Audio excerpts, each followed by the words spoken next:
পিঁপড়াদের জীবনযাপন ও খবর আদান-প্রদান ব্যবস্থা সম্পর্কে কুরআনের আয়াত লক্ষ্য করুন।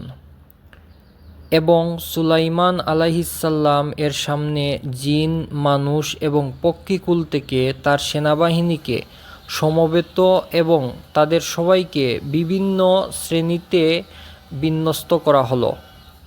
একবার তিনি তাদের নিয়ে যাত্রা করেছিলেন।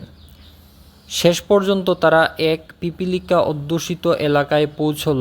একটি পিপীলিকা বলল, হে পিপীলিকার দল, তোমরা তোমাদের গৃহে প্রবেশ করো, অন্যথায় সুলাইমান ও তার সৈন্য সামন্তরা তোমাদের পিষে মারবে, অথচ তারা টেরও পাবে না। সূরা নামল আয়াত 17 এবং 18। প্রাচীনকালে কিছু লোক কুরআন নিয়ে ঠাট্টা বিদ্রূপ করে বলতো, কুরআন এমন এক পুস্তক যার মধ্যে পিপীলিকা একে অপরের সাথে কথা বলে এবং নিজেদের মধ্যে অবাস্তব সব কথাবার্তা আদান প্রদান করে বলে উল্লেখ করা হয়েছে।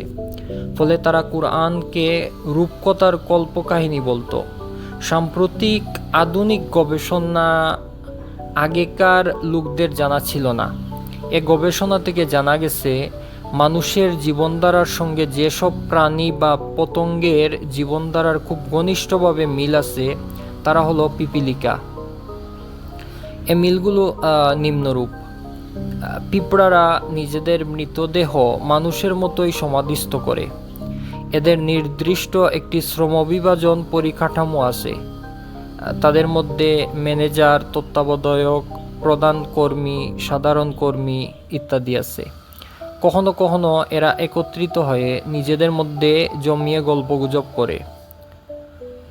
এদের নিজেদের মধ্যে এক উন্নত যোগাযোগ ব্যবস্থা রয়েছে।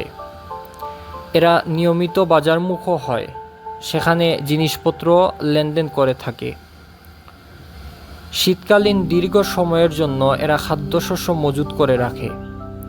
আর খাদ্যকণাগুলোতে যদি মুকুল বেরিয়ে পড়ে তাহলে মুকুলগুলো কেটে ফেলে, কেননা এরা জানে মুকুলগুলোকে বাড়তে দিলে তা পচে যাবে।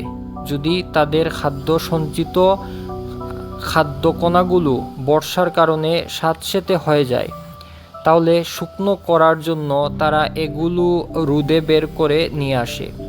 যেহেতু আর্দ্রতার কারণে অঙ্কুরোদ্গমের বিকাশ ঘটে এবং ফলে খাদ্যকণা মুকুলিত হয়, তাই পিঁপড়ারা খাদ্যকণাগুলো রোদে শুকিয়ে সেগুলোকে আবার গর্তে নিয়ে রাখে।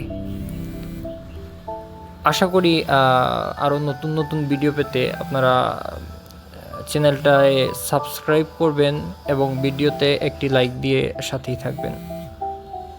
ধন্যবাদ সবাইকে।